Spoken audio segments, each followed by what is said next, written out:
As the conversation around student loan forgiveness heats up, many borrowers are hoping for relief that could help them focus on building wealth rather than paying off debt. But while forgiveness sounds like a solution, there are significant economic downsides that we cannot ignore, especially its potential impact on inflation and the national debt. First, let's talk about inflation. Forgiving loans would give borrowers more disposable income, which sounds like a good thing, right? But when people have extra money to spend on goods and services, it can lead to demand pull inflation. Essentially, too much money chasing too few goods.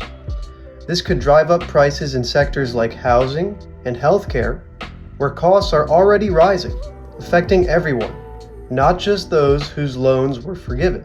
Then there's the issue of how the government would pay for this. Student loan forgiveness programs are expected to cost hundreds of billions of dollars.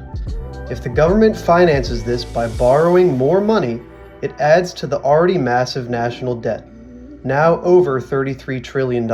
Increased borrowing doesn't always cause inflation directly, but it can raise interest rates, slowing economic growth and driving up costs for businesses and consumers in the long run.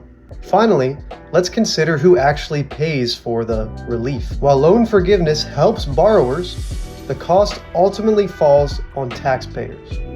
That means higher taxes or cuts to public services, which affect everyone, including non-borrowers and those who've already paid off their loans. In essence, student loan forgiveness operates like an inflationary tax, shifting the burden onto the broader public while potentially making inflation worse.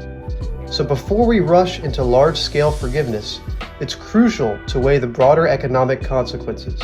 Because if we're not careful, the cure for student debt could become an economic burden on all of us.